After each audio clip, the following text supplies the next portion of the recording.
Hi, I'm Paul from VeloWorks, and I'm going to show you one of our recent conversions that we've done for a customer in his lovely titanium bike.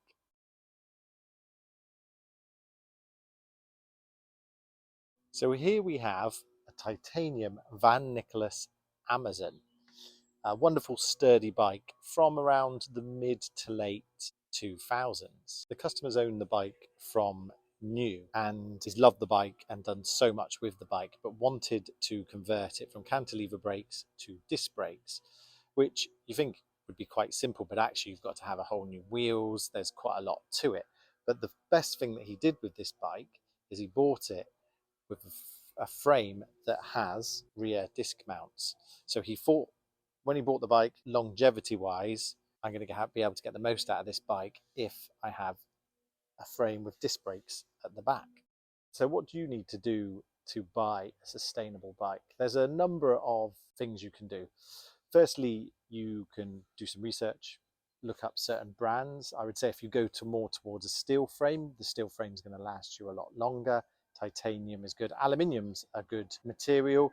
Carbon, the problem is with carbon is it can get damaged and the repair bills are quite hefty. So for me, and some people might disagree, I don't view carbon as a 20-year, 30, 40-year product, especially going back 20 years. Some carbon frames I've seen fail quite heavily. But what you want to do is engage with bike shops, do some research, but the things you're looking for is less faff. So basically, if you want a bike for around town, just get a very simple, nice steel frame bike. One company, for example, that's always worth looking up is Temple Cycles. They do lovely steel frames, very elegant, very simple and long lasting. And they're a good example. There's lots of other examples, but they're a good example of a bike that will last you, I don't know, 40 plus years if you really wanted to look after it. You need to service it regularly. If you do the miles, you need to replace chains, you're going to need wheels, you're going to need consumables. That's just part of it. Buying the bike is the first step, and then looking after the bike is the next step. So since COVID, I've noticed that the manufacturing of bikes has got a lot cheaper. So for example, before COVID, £1,000, maybe 1,200 would have got you a road bike with 105 on it. 105 is a really good mid-range, mid-tier group set. Now, for about the same price, you're looking at Sora, Tiagra. Great group sets, nothing wrong with them. But obviously you've got to spend a lot more money to get something of real value. Because if you're really into road biking and you buy something with Sora, you will eventually want to upgrade and upgrade. Bikes benefit from being serviced yearly. They really do, being stripped down, cleaned out, so that's something to consider. But it's worth looking to spend more on a bike. Try and get away from the kind of Amazon-y, 300-y, £200 type bikes. They won't last you. You'll just end up buying another bike and another bike and another bike. It's worth going to decent brands and decent manufacturers that are going to give you a product that will last a lifetime.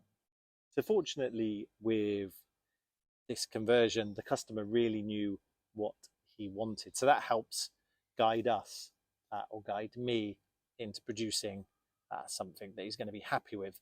The bike came with a carbon fork.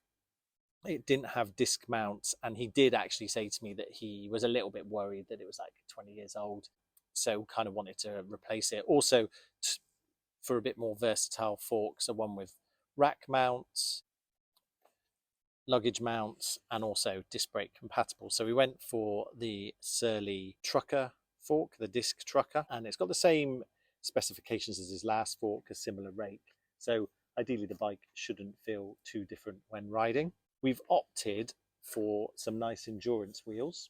DT Swiss or R470 disc brake, a really good solid rim. Takes quite a lot of tyre whips from kind of 30, 32 upwards to kind of 40 plus. He wanted some nice silver spokes, which I think was a good choice. It looks really nice. And we went for the Shutter Precision front dynamo hub. So he'll put whatever device or lights he wants in on that.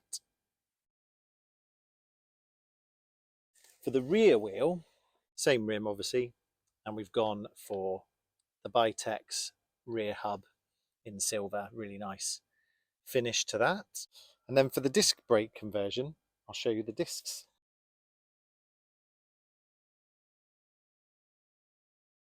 For the braking system, the customer wanted the TRP, Tektro Racing Products Spire brakes. Lovely brakes. They got a lot of points of adjustment, the main one being here, a secondary barrel adjuster, and then you've got 3mm Allen key bolts that push the pads in and out, so you can get them really spot on. I've gone for the Dior SLX rotors. The frame was 140 on the back and 160mm on the front. And I think the bike's turned out really nice. A nice bit of bar tape to freshen things up. It's not a restoration, so we've kept some of the products. It's neat on the bike. It's not had like a deep clean or anything on those products. It's had a new chain and cassette, but generally the bike is ready to go, I don't know, infinitely, especially because it's titanium. So all this work is fully guaranteed. As mentioned, the wheels come with a guarantee and the customer will need to pop it back for about a 10-hour tune-up just for me to check the wheels. The brakes will all bed in to their kind of nice position and the cables will stretch, so I want to tune them up nicely. So I hope you've enjoyed looking at the nice Van Nicholas bike that we've done a conversion on. As mentioned, we've talked lots about sustainability. Hope we haven't confused people. If you do want to comment or you need some further advice, you can comment in the comment section and we'll get back to you about bikes that we recommend. As mentioned, there are some really good brands. We love Bromptons. You can see that from our channel. Bikes like Temple Cycles, Van Nicholas, you know, all these kind of really nice sustainable brands. And I would say that the most sustainable materials, titanium and steel, are the kind of the most sustainable and durable, and aluminium is a good one as well. Sarah's got an aluminium bike and it's well surpassed 20 years of riding. So what do you do if you've got a bike and you're contemplating a new bike and the good old cycle to work scheme's coming round at your work and you're thinking, oh, better get another bike? Well, how about investing in what you got? Now's a really good time, I think, to invest in what you've got. If your company's part of the cycle to work scheme and you're thinking about a new bike, you can actually use a cycle to work voucher for components, hand-built wheels, and you can make your bike just that little bit nicer and just dial it in. As mentioned, we love the adjustments and everything we've made to our bikes, and you'll see from our other videos how much we love it. So thanks for watching. We hope I have got across our love of kind of sustainable products in the bike industry, bikes that we can upgrade and products that we can have for a lifetime. I know I keep on about it, but it's something that we're really passionate about here at VeloWorks. So thanks for watching. Again, if you have any comments or need some advice, leave a comment in the comment section. Please subscribe.